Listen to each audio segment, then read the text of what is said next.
aku jual kurma ini kepada engkau tunai, aku terima, sah. Mazhab Syafi'i ijab qabul dah sah. Tapi ada yang lebih tinggi daripada fiqh. Apa tu? Akhlak. Kenapa engkau balikkan? Di dalam kurma tu ada semut. Andai semut itu dah berbini beranak, terpisah dia dengan anak bini. Mana pernah kita fikirkan macam itu? Halus akhlak dia. Menengada lah. Balik dari sini esok susah kita nak buka kurma satu-satu. Kalau saya ustaz, sama-sama semutnya saya makan.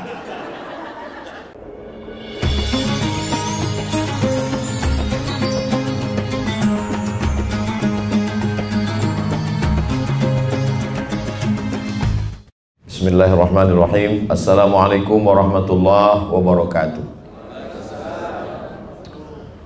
Alhamdulillah wassalatu wassalamu ala rasulillah sayyidina wa maulana wa syafi'ina wa zukhrina wa qurrati a'yunina Muhammad wa ala alihi wa sahbihi wa man da'a bi da'watihi wa istanna bi sunnatihi ila yaumi liqa'i rabbih wa ba'du. Allahumma 'allimna ma yanfa'una wa anfa'na bima 'allamtana innaka antal alimul hakim. Rabbi shrah li sadri wa yassir li amri wa hlul 'uqdatam min lisani yafqahu qawli.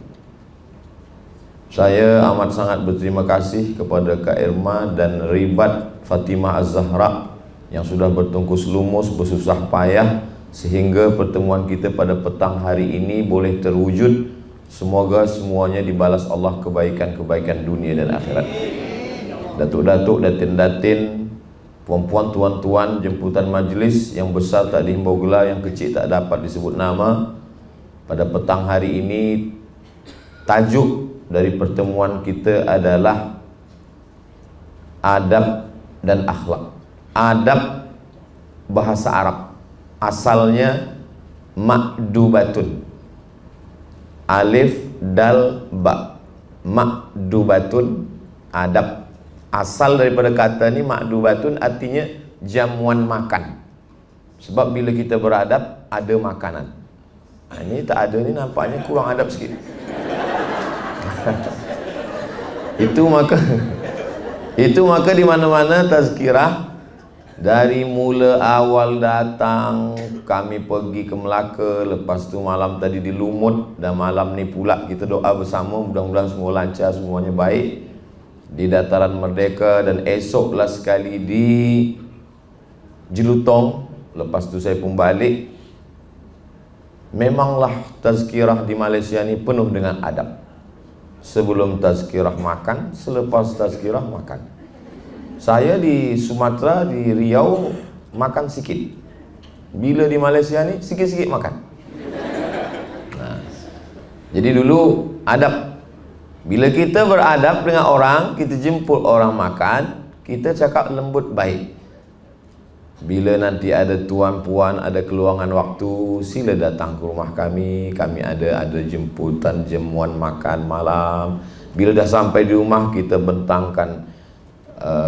bentangkan semua apa yang ada, hambal semua yang paling baik, dikeluarkan makanan yang paling baik. Lepas itu kita bagikan, sila makan, sila minum. Itulah asal muasal daripada adab. Dan belum pernah kita jumpa dengan orang, dia bagi makan, dia suruh kita makan, suara dia silalah, nak makan-makan, tak makan pun tak apa. Itu tak ada adab. Adab biasanya adalah berlemah lembut. Jadi bicara tentang adab ini, tidak ada yang lebih beradab daripada orang kita, orang Melayu. Kenapa Ustaz cakap macam tu? Sebab saya orang Melayu. Adab. Saya tengok macam mana dulu saya belajar 2 semester di UKM, Universiti Kebangsaan Malaysia, duduk di Sungai Jeluk, dekat penjara Kajang. Tapi saya tak ada dalam.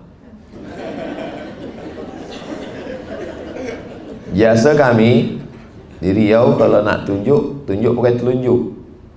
Belanja ke pasar, kita beli sayur ke, beli ikan, beli ayam. Pasar malam 2003 saya di Sungai Jeluk. Oh, saya tengok kawan saya tunjuk, ini berapa? Oh, begitu adab di sini. Kata pepatah, lain padang, lain belalang, lain lubuk, lain ikannya. Lain tempat, lain cara menunjuknya. Jadi daripada menunjuk pun, dari jari telunjuk, itu tak ada di Kahirah. 4 tahun saya di Mesir, belum pernah saya lagi menengok orang Arab Mesir menunjuk ikan Ini kata dia, ini tak ada. Dia tunjuk aja ini. Laki dia pun dia tunjuk ini juga. Itu. Jadi bezakan antara agama dengan adab.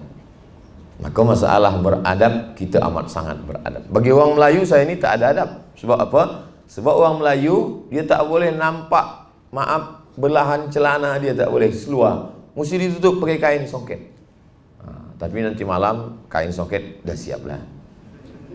Dia mesti bertanjak, lelaki bertanjak. Di mana bumi dipijak, di situ langit dijunjung. Di mana ada lelaki bertanjak, di situ puan-puan bertudung. Bolehlah kita buatkan baju di mana lelaki bertanjak, di situ mini bertudung.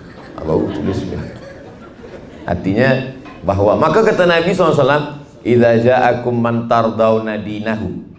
Kalau datang seorang lelaki meminang anak gadis kamu, meminang cucu kamu, meminang adik kamu, apa yang pertama ditengok? Dinahu, pertama pada agamanya. Yang kedua, wa khuluqahu, adabnya, akhlaknya. Bila baik agamanya, baik adabnya, baik akhlaknya, fazawwijuhu, nikahkan dia. Sebab apa? Sebab belum tentu orang baik datang 2 kali.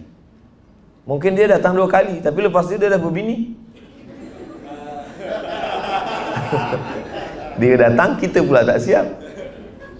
Idza ja'akum man tardawna dinahu, bila datang kau tengok orang suka agamanya, wa khuluqahu, bila bercampur antara agama dengan adab, mana kita dulukan? Dulu agama. Sebab ada orang beradab, bila dia bercakap dengan kita lembut, baik, suara macam tak terdengar, tapi tak sembahyang.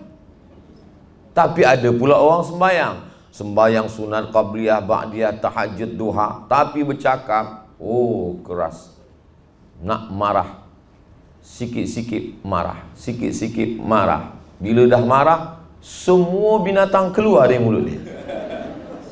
Macam mana Islam memandang? Kata Nabi SAW, orang yang ibadahnya biasa-biasa saja, tapi dia berakhlak, itulah yang paling mulia. Macam mana kita nak ukur iman orang? Kata Nabi SAW, ahsanuhum khuluqan. Orang yang paling hebat derajatnya adalah ahsanuhum khuluqan, orang yang paling elok akhlaknya. Maka Allah memuji Nabi Muhammad SAW. Tak ada Allah puji engkau yang sembahyang sampai kaki engkau bengkak, engkau yang sembahyang sampai kening kau hitam, engkau yang pergi ke Makkah setahun 2 kali umrah dan haji. Tak ada. Apa kata Allah memuji Nabi Muhammad SAW? Wa innaka la'ala khuluqin azim, engkau yang berakhlak. Maka Nabi SAW mengatakan, innama bu'istu, aku ini diutus Allah Ta'ala kepada manusia, liutammima makarimal akhlak, untuk menyempurnakan akhlak. Dari bahasa kita tahu orang ni lembut atau kasar. Kita orang Melayu tak boleh sebut aku. Aku ni kata dia kasar. Aku adalah aku. Dia kata selalu sebut saya. Saya tu dari kata sahaya. Semua yang ada ha, itu selepas bahasa Melayu yang baru berubah. Baharu jadi baru, sahaja jadi saja, sahaya jadi saya. Sahaya maksudnya saya ni seorang hamba sahaya. Hamba sahaya. Sudah hamba sahaya lagi. Begitulah dia merendahkan dirinya. Aku ni tak ada, saya ni tak ada apa-apa. Saya ni budak, saya ni hamba, saya ni sahaya. Dia tak angkuh, dia tak sombong. Begitulah dari mulai tutur kata, cakapnya, lembutnya, matanya, memandang, mendengar, bagaimana dia berbicara. Maka dalam Islam ni penuh dengan kelemburan. Sekarang orang selalunya guna istilah-istilah orang putih. Dia kata etik, dia kata moral. Maka bila kita nak ambil kata moral pun bolehlah, tapi ada Islamic morality. Maknanya akhlak yang Islami. Etik, Islamic etik. Sebab etik ni dia kesepakatan manusia di tempat tertentu. Misal kesepakatan manusia di kapal terbang, itu etik di kapal terbang. Bila kita masuk dia baik, bukan main. Saya ni ustaz, bila masuk kapal terbang saya dah tundukkan mata, tak tengok dia siapa juga. Apa khabar, kata dia. Nak duduk di mana? Kita dah duduk, dia bagi sapu tangan, Dia bagi makan, nak minum apa? Saya kata minum teh. Nak teh daun, teh pucuk, apa teh manis, atau berapa gula banyak. Baik dia bukan main. Ini etik. Tapi bila kita dah sampai airport, sama-sama turun, dia dah tak kenal kita lagi. Kenapa dia baik semasa di pesawat terbang tu saja? Sebab etiknya begitu. Kalau adab tak begitu. Di atas pesawat terbang pun baik, di luar pun baik. Di rumah pun baik, di jalan pun baik. Di mana-mana tempat baik. Bila ada orang di rumah baik, di luar rumah tak baik, ini berarti dia punya ada dua diri. Dalam Islam diri tak boleh dua. Orang yang ada dua berarti na'udzubillah. Munafik. Itu arti munafik dari kata nafak. Nafak artinya tunnel. Bila kita nak masuk tunnel ni, ada pintu masuk, ada pintu keluar. Maka nanti bila kita pergi, panjang umur, murah rezeki, boleh kita melaksanakan haji insya-Allah. Amin. Itu ada tulis di atas tunnel, nafak. Apa ni kita masuk munafik? Munafik maknanya ada pintu masuk, ada pintu keluar. Orang yang punya dua wajah. Satu wajah baik. Kata orang Jepun, wajah manusia ni ada tiga. Yang pertama, wajah dia dengan diri dia sendiri. Yang kedua, wajah dia dengan keluarga dia di rumah. Yang ketiga, wajah dia dengan orang lain. Tiga muka dia. Kita dalam Islam tak. Kita baik dengan diri kita, kita baik dengan keluarga kita, kita baik dengan orang lain. Sebab apa? Sebab kita tak pentingkan kita di mata orang. Yang paling penting kita dalam pandangan Allah Subhanahu wa ta'ala. Mudah-mudahan Abdul Somad muka dia tak tiga, tak empat, tak lima. Oh, tapi muka Ustaz Somad ni nampaknya dua. Kami tengok di YouTube lain. Ini live ni lain. Ini sebab lampu terang. Maka manakala kita sudah baik, itu baiknya kerana Allah Subhanahu wa ta'ala. Karena Rasulullah menyuruh kita baik dalam semua hal. Saya ada waktu belajar di Maghribi, jumpa orang Maghribi, dia tanya, "Anta Malaysi?" Selalu saya jumpa orang, dia kata "Anta Malaysi", maksudnya awak orang Malaysia ke? Kata saya, dekat dari Malaysia. Oh, Indonesia. Ya, Malaysia, Indonesia, Kuwais, kata dia. Elok, baik. Kenapa begitu? Saya manakala pergi umrah, dia cerita ke saya. Saya pergi umrah, sembayang. Orang yang ada di sebelah saya ni, tongkat dia menjulur ke tempat saya nak tempat sujud. Saya geserkan sikit, dia marah. Tongkat saya, dia pun sikit aja saya usik, dia marah. Tapi bila saya dekat dengan orang Malaysia, dengan orang Indonesia, tempat tu sempit, dia pula bagi tempat. Memang kamu hebat, kata dia. Dalam hati saya, alhamdulillah kau jumpa yang baik-baik. Jadi rupanya kalau muka kita sama macam kita, dia buat baik, kita pun dapat juga baiknya. Muka kita sama, dia buat jahat, kita dapat juga. Aku masa di Masjidil Haram yang pindahkan aku tempat, macam inilah rupa dia, kata. Jadi beruntung kita punya muka orang baik. Maka orang baik ini mesti kita jaga. Kalau jumpa orang baik, apa kata Nabi doanya? Katsarallahu amsalak. Mudah-mudahan Allah membuat banyak orang-orang macam kamu. Nampak orang baik? Oh, baiknya Masya Allah. Katsarallahu amsalak. Allah memperbanyak orang baik macam kamu. Jadi bila saya tengok orang-orang seni yang baik-baik ini, katsarallahu amsalakum. Allah membuat banyak orang-orang baik macam kamu.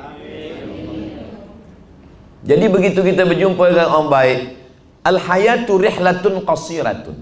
Hidup ini perjalanan yang pendek. Yang tersisa yang jadi kenangan itu apa? Wa ma tabqa illa dzikrul hasan. Yang kita kenang itu adalah kebaikan orang. Cubalah kita kenang. Masa kita sekolah, siapa yang kita kenang? Dua. Yang paling baik, yang paling jahat. Masa kita belajar di universiti, dua. Yang paling baik. Cakap, kalau dia sudah rosakkan hati kita, apa kata orang Melayu, galah patah boleh disambung, kaca retak boleh direkat, hati yang sakit kemana ubat akan dicari. Saya orangnya tak dendam, tapi kuat ingat. Dia sebut nama pun kita dah ingat, oh perbuatan dia. Begitulah akhlak. Maka dalam Islam, Orang yang baik, baik agamanya, baik akhlaknya. Keutamaan akhlak itu daripada ajaran agama. Semua ajaran agama kita ni ujungnya akhlak. Kalau kita tengoklah, semua daripada sembahyang, daripada puasa, daripada haji, daripada umrah, target akhir last sekali yang nak diambil itu adalah akhlak. Kita ambil contoh sembahyang. Tegak, rukuk, sujud, iftitah, fatihah, ayat, rukuk, iktidal, sujud, duduk antara dua sujud, tasyahud, salawat, salam. Tapi akhir daripada sembahyang, innas salata tanha anil fahsya wal munkar. Tapi orang kalau dah cerita sembahyang, dia selalu pekahnya. Bagaimana niat, bagaimana usolli, bagaimana rakaat, bagaimana rukuk, bagaimana sujud. Bila kita turun, lutut dulu apa tangan dulu. Bila kita tasyahud, sekali goyang apa bergoyang-goyang. Akhir daripada sembahyang adalah akhlak. Tapi banyak juga orang salah. Oh, kalau begitu akhlak saja baik. Bila kita tanya, awak tak sembahyang? Yang penting akhlak baik. Allah pandang akhlak kita. Sembahyang tu hanya jalan saja. Bila kita dah sampai cukuplah. Tak boleh. Dua-duanya kita jalankan. Ada orang sembahyang tak berakhlak, tak baik.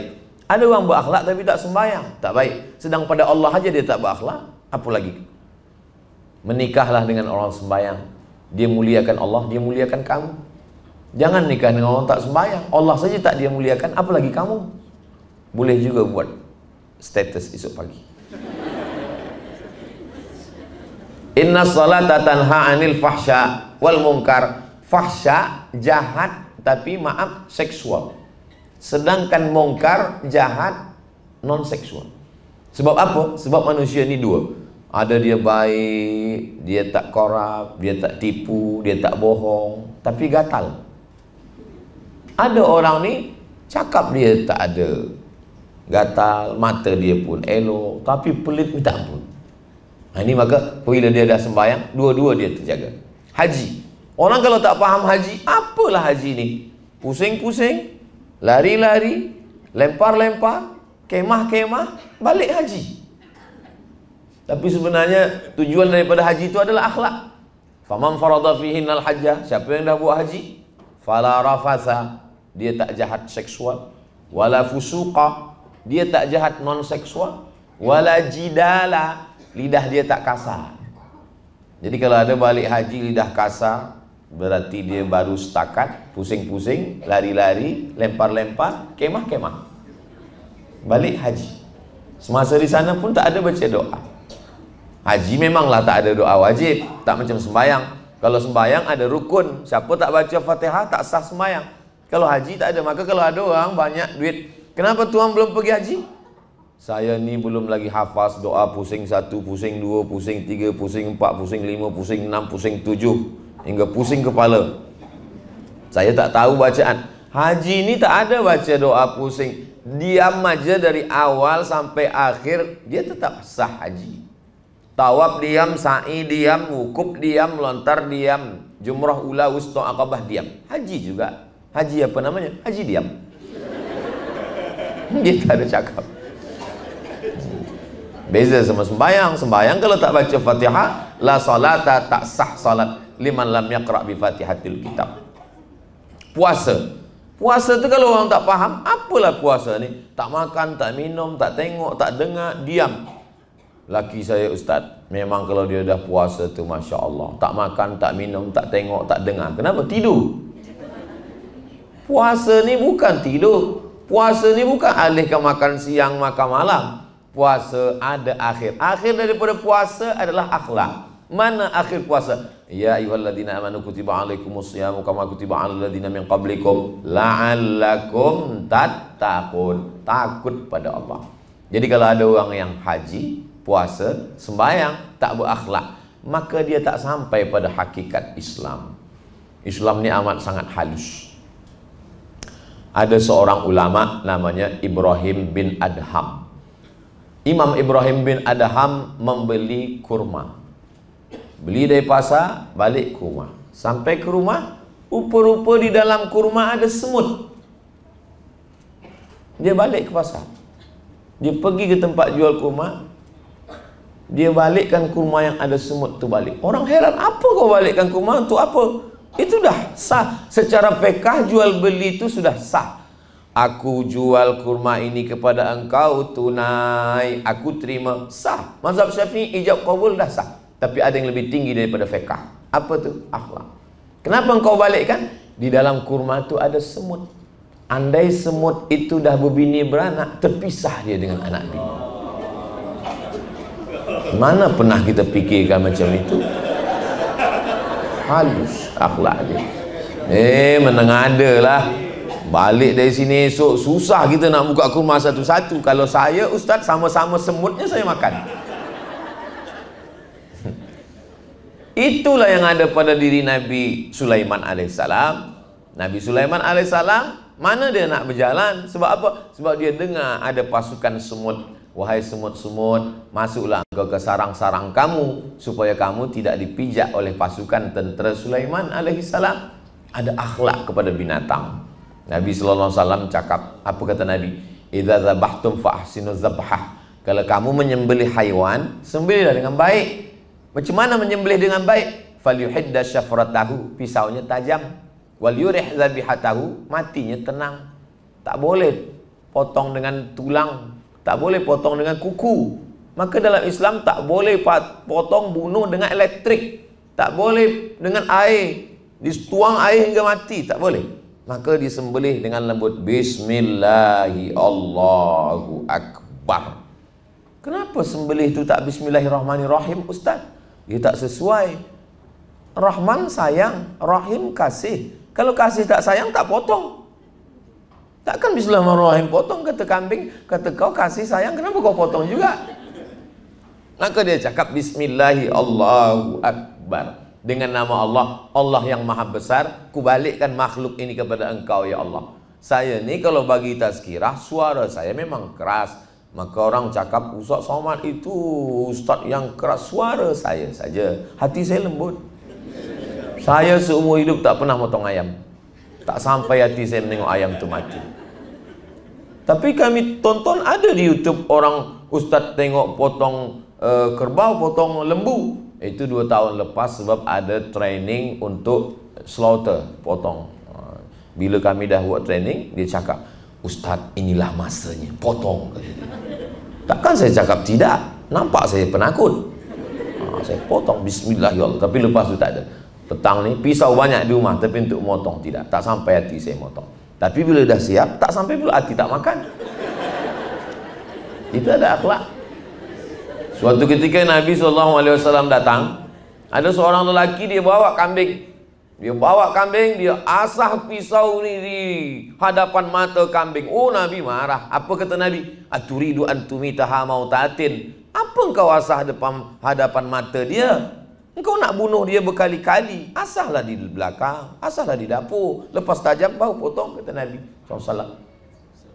Tak boleh kambing tu menengok mata pisau. Terkejut dia, pucat pasi dia, takut dia menengok. Tak boleh menakut-nakuti binatang. Menakutkan binatang pun tak boleh. Apalagi menakutkan suami.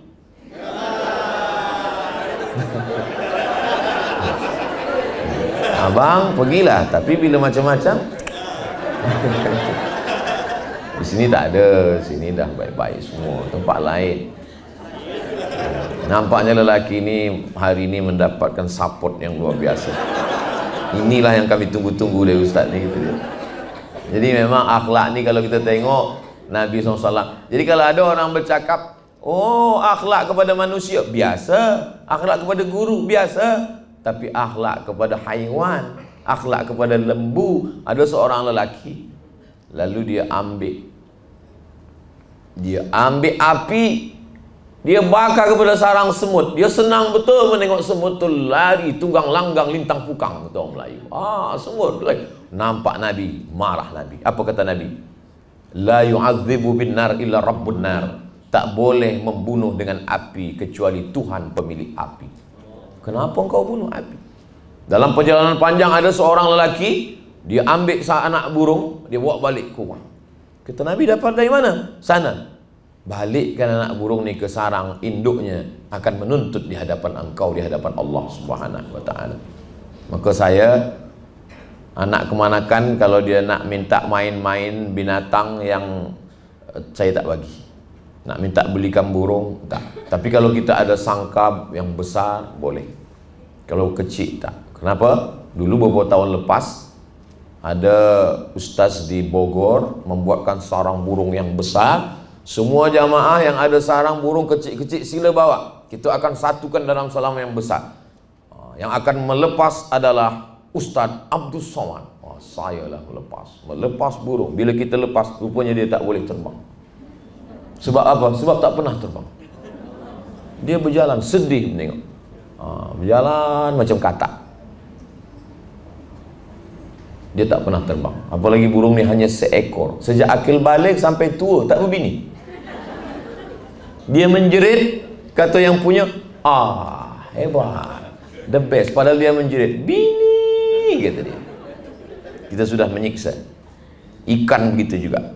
Dulu saya punya burung serindit, warnanya hijau, suka betul.